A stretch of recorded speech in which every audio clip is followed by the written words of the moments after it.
I've given this talk, I think this is like the 4th time I've given it here. I didn't give it last year because I just moved to San Francisco, but this is like the 4th time I've done it. I was organizing the files in my Google Drive, and I saw that there's like 4 folders for this PGC talk called UA Megatrends. So it's been really cool organizing this every year and just getting what's going on in UA and what's going on in mobile advertising and how things are changing. And I'm really happy to do this every year because it's an opportunity to kind of like take a moment, step back, and think about the broader market trends. Who am I? I work at a company called Network. We're based in San Francisco. We make the game Legendary, Game of Heroes, top 50-ish grossing game. I also run the website Mobile Dev Memo. And I published the book Freemium Economics in 2014. Hey, anyone in the back, could you just kind of tell those guys they're really loud? Yep. Prior to what I'm doing now, I worked at Skype. I worked at Wooga, which just exited to Playtika. I worked at Rovio, and I had built a company called Agamemnon, which I sold to Network, and that's how I'm there. So just to kind of briefly go over what the structure of the presentation is going to be, I'll start with kind of like a broad description of the state of the app economy. I'll go into like a sort of what's now and what's next, and then I'll the mega trends for 2019. So state of the app economy. So I broke this out into kind of, just like a macro analysis. And I think there are a couple of big macro factors that have changed content consumption on mobile. One of those is cheaper access to quality hardware and increased smartphone penetration. So if anyone here is an Apple shareholder, as I am, you know that smartphone penetration has increased.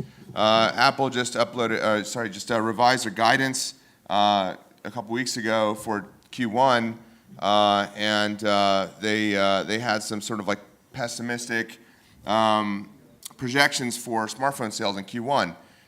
Specifically in China, China smartphone sales have fallen off a cliff, and so Apple updated their guidance, and the share price dropped about 10%.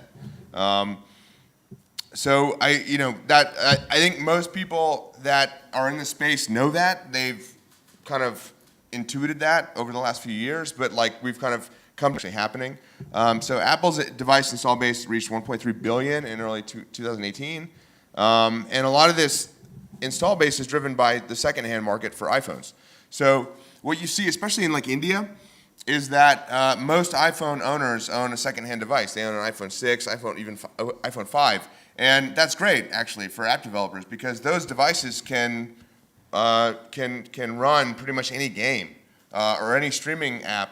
It's not great for Apple, obviously, because they're not selling new devices. But for us, I'm assuming most people here are game developers, it's really great because we have such a huge footprint of people that can potentially play our games and spend money. With the Apple device, with the streamlined monetization workflow.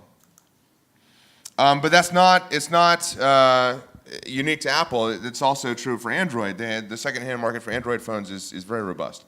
So you've also seen programs like Google's Android Go, which is designed to make these phones more viable the lower end phones, places like India and China, for apps like streaming apps and games. But the downside to all this is that the Chinese demand for smartphones is evaporating. There's almost no demand for new smartphones. I mean, which you would again kind of intuit. Do you know anyone who's buying a smartphone for the first time? And a smartphone penetration is reaching its sort of natural limit globally. And again, what does that mean for app developers? Well, part of that's good. It means everyone has a smartphone. Everyone can play a game. But it also means that people aren't using the highest end devices. They're not buying new devices. They're not loading up their new devices with new apps that they've never heard of. So it's part of that means, well, it's great because everyone has a smartphone. Everyone can can play our games. The flip side of that is, well, no one's discovering the joy of a smartphone for the first time, so they're not just downloading random stuff. You have to be very deliberate, and you have to think about marketing. Another big macro factor is that mobile data has become cheaper worldwide, especially in India. Mobile data has plummeted, basically, in the last few years. In India, there's like basically a price war going on with the top telecoms, and it's a race to the bottom in terms of mobile data. Again, good for us because it means that as opposed to a few years ago, now people in India can just download games as they wish, and you know, the issue then becomes monetization. But at least there's no barrier to downloading games now, as there was a few years ago. And there's also been changes to platform incentives and the creation of new revenue models. So I think probably, who here runs some sort of subscription in their game? To put them up high. Okay, so a few. Probably if I had asked that question like 2 years ago, it'd be no one. So subscription revenue has become really important for a lot of app developers, especially game developers. But you see this kind of across the board. So Tinder is a business, and they run all of that off of subscriptions. And you see this kind of percolating through the App Store with a lot of companies experimenting with trying to shift their revenue into subscriptions because of the revenue cut that Apple takes diminishing after 1 year with subscriptions, right? So like any company that could conceivably create a subscription revenue wants to, because that revenue, 30% revenue cut drops to 15% after 1 year. So my company, Network, we've had a lot of success with subscriptions. Our COO kind of designed this subscription package, and it works really well for us. And the benefit of that is that our LTV curve meaningfully changes. So our payers are very retentive, and so we get to keep more of the money that they happily give to us after 1 year, and so that meaningfully changes the LTV curve. So what's now and what's next? So the adoption of high-fidelity mobile advertising formats has created new. Probably most people in the room would agree with that, and I think you see that in part with a lot of funding and acquisition news about hyper-casual, and there were I don't know how many talks about hyper-casual games today and yesterday. But this has become a big, important part of the app economy, and but it's also sort of like affected other parts of the space. If you think about like HQ Trivia, and there's just like a flood of companies, especially in San Francisco, raising money for streaming video services that are kind of like gamified but not actually games. And they're all advertising reliant. They're all advertising based. And so the reason that this has become a viable segment is that advertising has become a viable way to make meaningful money on mobile. The top grossing chart is thawed.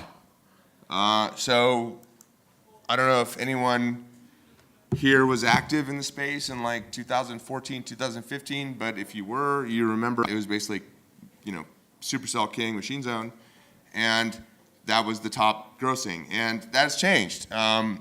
So I did kind of an analysis in the summer, so this is like a little bit dated, but I kind of tracked the top grossing chart over time, and I just, kind of categorized stuff into gaming and non-gaming. And the number of games in the top grossing chart has dramatically fallen over time, to the point where actually the top grossing chart is mostly non-games. And it's actually mostly like streaming, dating, music.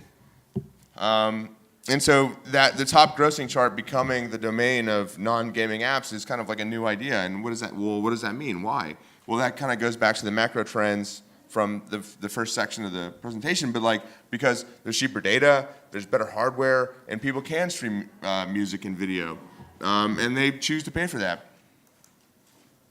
And if you look at the top grossing chart, and again, this is summer, so it's a little bit dated, but just going down the list, I mean, there's Fortnite, which is kind of like a once-in-a-generation phenomenon. And then way down the list is Pokemon Go and Candy Crush, but you know, that sort of like territory between, you know, one and there is streaming and dating.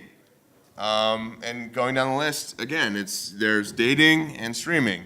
And so that's become like a definitional, you know, sort of shift in the App Store, which again, like going back to 2015, like the App Store was frozen.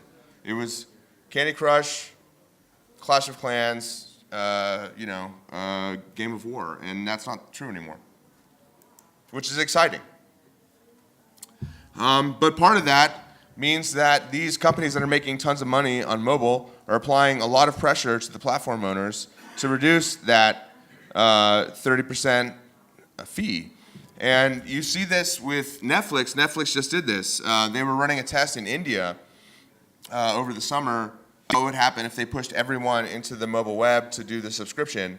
And I guess that test was successful because they implemented that monetization strategy. So now if you want to buy Netflix, you can't do it on mobile. You have to do it, or you can't do it within the app. You have to do it on the mobile web, which means that they completely sidestep the Apple 30% fee. You've seen this with Epic. Epic is creating their Epic store.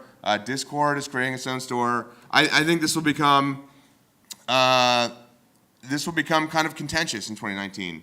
And it's something to think about as you kind of think about, okay, well, what's the broader strategy that we have for growing and for platform relationships?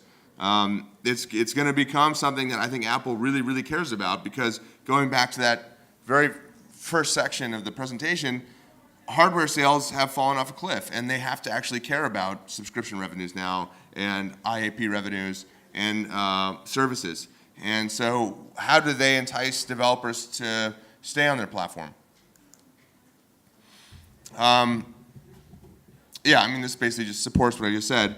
But mobile gaming now it's not a niche category. It's totally mainstream. If you look at some of the numbers, like for example, Ninja on Twitch, I mean, this competes with like the biggest TV shows or you know, the biggest Netflix content. And this is not, you know, this is not something that is you know, relegated to like you know, a subset of the broader mainstream. This is totally mainstream. And so how do you benefit from that as a developer?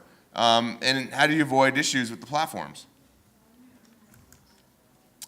But also, can you afford to go off platform? Can you afford to sidestep Google Play?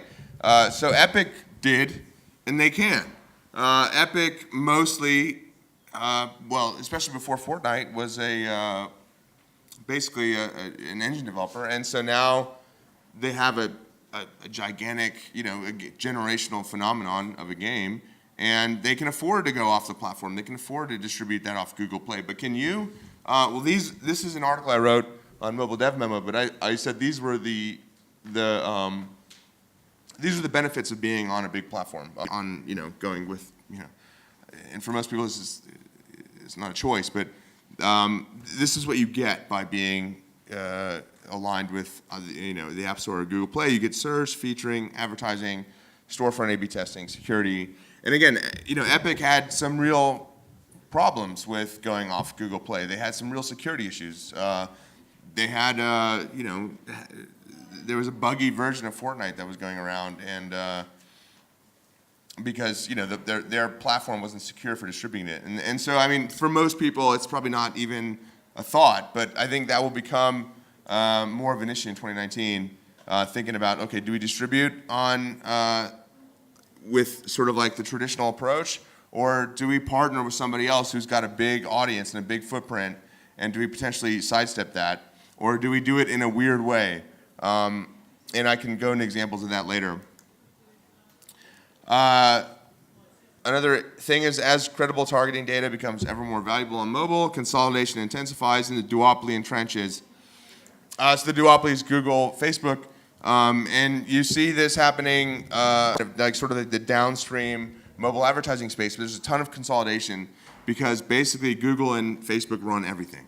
And so you saw this with in the attribution space. You've seen this with just the sort of like ad network space. And smaller companies are struggling to compete with the duopoly, and they're merging, getting acquired. And as a game developer, you have to kind of think about how does this change affect or impact the way you run your business. And then in terms of the duopoly entrenching, you've got Facebook and Google creating this sort of like algorithmic bidding strategies that make it really hard actually to benefit from UA off platform, right? So if you think about like Facebook, if you're doing like AEO or VO at scale, basically all of your attention has to be focused on that, and the entire infrastructure that you build around doing UA has to be kind of pointed to that. And if you don't do that, well, okay, but you're missing out on where people acquire traffic.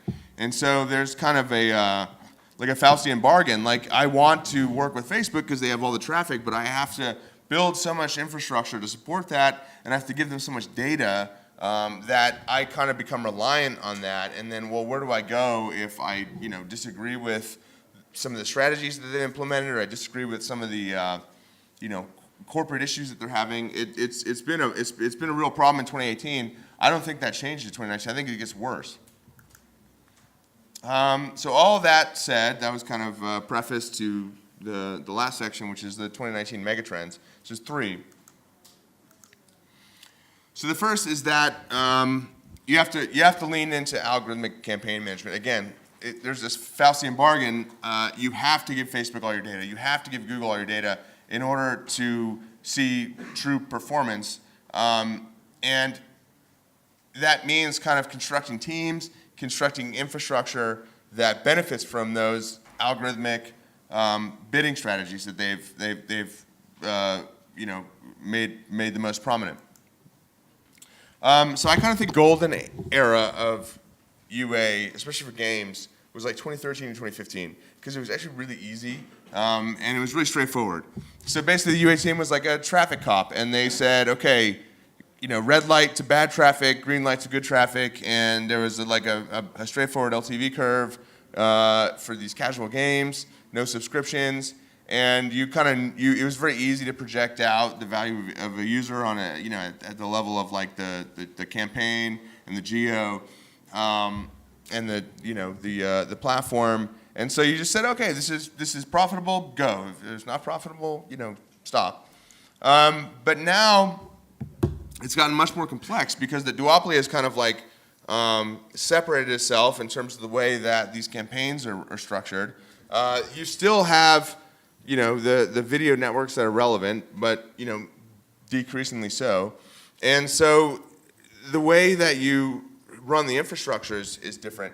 So with Facebook and Google, you don't build an LTV curve in that sort of traditional way. You just think about like, what events do I send them for the time running, and does that event carry enough signal to tell Facebook to do my UA in an effective way? And then the video networks, you sort of just run those as you did, but if you've built all of your infrastructure towards Facebook and Google, the infrastructure has changed, and so there's less attention that you're able to pay to them. And so I think 2019, 2020, you see companies that only run UA on Facebook and Google because that's just how they've built their infrastructure, and it's almost like a distraction to channel their energy towards other stuff. And so what does that mean? If you're only really concerned with events, then your strategy as a UA team is, okay, well, I rapidly iterate on creative, and I get really, really, really deliberate and systematic about how I think about evaluating those events. And so UA becomes less of like button clicking and more about having a creative team that can produce experimental and dynamic ad creative, and then also like analysts who can very sort of like rapidly measure the effectiveness of the events that they send to Facebook and Google. And so actually I think that's better for UA teams because, you know, before it was like actually kind of tedious, but now it's like creatives and analysts, which is a cool combination. But that's a dramatic change in the way that you structure a team. So I could just talking to network, like what we've done is we've created a lot of infrastructure to do this. So we have a tool called Draper, which creates ad creative programmatically. So now we basically just push in a bunch of art assets to this tool. It creates every possible combination of those, but we can create like templates and have different layouts and for ads. It creates every possible combination of that, and then that actually in an automated way gets pushed out to create a campaign. And so our team is basically analysts and creatives, like I've diagrammed here. We don't have that many people that do the sort of like traditional UA. It's just tech and artists who think about that kind of stuff. And I think that's going to be something that proliferates in 2019. And then, that idea of like, when I was consulting, I think probably the question I got asked most often was like, okay, what's a good CPI? And that's kind of like a facile question. But now it's almost like an irrelevant question. Like, what's a CPI? It's nonsensical. People care about ROAS. CPI doesn't matter at all. It's how quickly do you recoup your money, and like what's your payback timeline, and what's an acceptable payback timeline for your financial situation. And if the UA team is focused 100% on that, then whatever, it could be $1,000. It doesn't matter. It's just your success as a UA team is a function of how quickly you recoup that money and then redeploy it on more UA. So again, all this kind of like percolates down into the team structure. And a really big component of being successful is how quickly you're able to experiment and like radically experiment, try new stuff, and push it out and into these algorithmic bidding types and see what works. And then also how much signal you're able to take from events in your game. So the second big mega trend is monetization creativity. There's actually like quite a few talks about this at the conference, which is great to see. But again, the idea of like subscriptions driving meaningful revenue for like a lot of apps, there's no reason games are immune from that. And if you kind of take a look at, like audit the broader app economy, you see this happening outside of gaming actually at a faster clip. And it's kind of shocking to see that gaming is sort of like the more risk-averse category here. But like Calm, that's a $1 billion company, and it's a very simple app, but they've made a lot of money with subscriptions, and that revenue is so stable, it's so easy to project it out, that they can more easily, pitch and raise money. Roblox, again, they've built a marketplace within the app.